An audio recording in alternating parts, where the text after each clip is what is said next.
Funny, just saying. You've taken a video of me each day.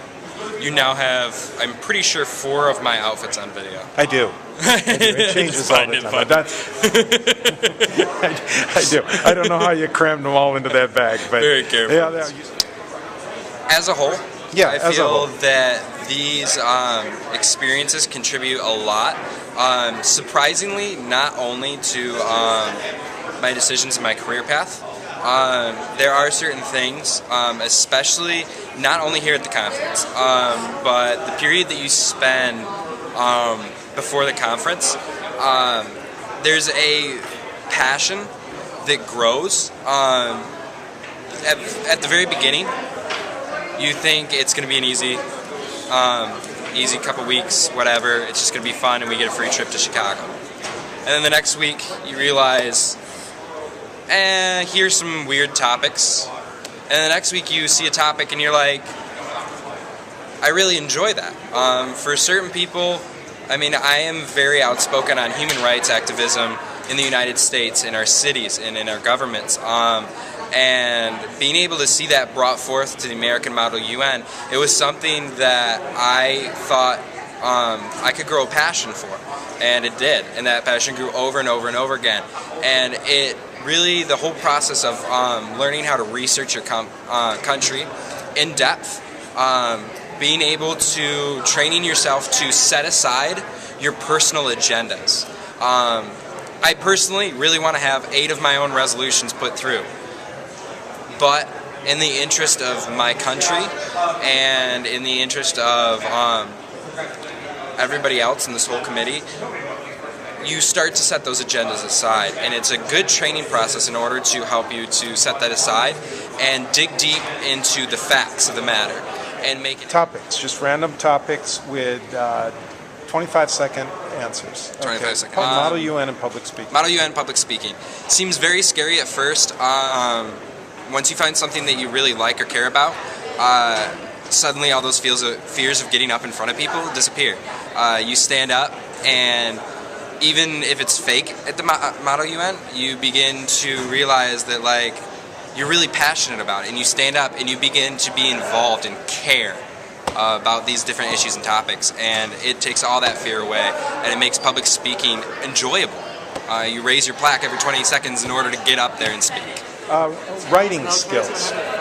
Writing skills. A little more difficult. The Model UN has a lot of restrictions on their writing and how you submit things and a lot of that different type of stuff.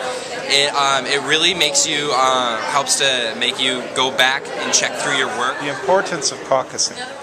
In 30 minutes of informal caucusing outside, you talk to anywhere from 1 to 20 different countries.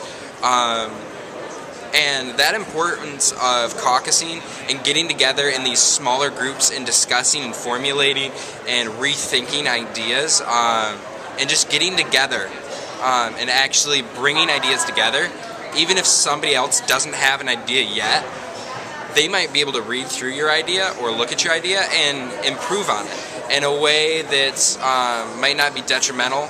Sometimes it could be detrimental, but ways that ultimately improve everything that you do. And caucusing as a skill is important in everyday life, I believe. Courtesy.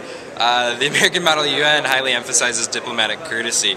In my everyday life, I tend to be a little bit less courteous to people, but ultimately, I've watched country after country be diplomatically incourteous, and when that happens, they lose all respect from everybody, and it comes to this consensus where nobody will work with them anymore. And I feel like that's applicable not only in these conferences, but also to life, in a sense where if you don't have a sense of courtesy, it actually can be detrimental to people's ability to work with you. And I feel that that's something that the American Model UN actually does help to build up, but in a much more strenuous and strict way.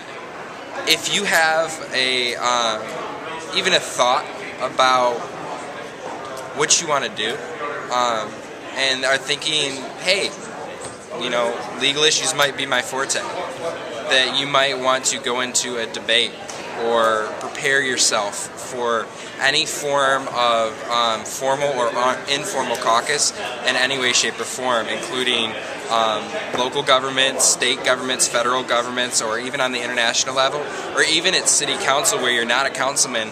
You can just approach the bench with ideas and formulations and new resolutions in order to help your own city or township. If any of those interest you, this whole process really does help you to figure out, can I do this? And when I do this, will I grow a passion for it?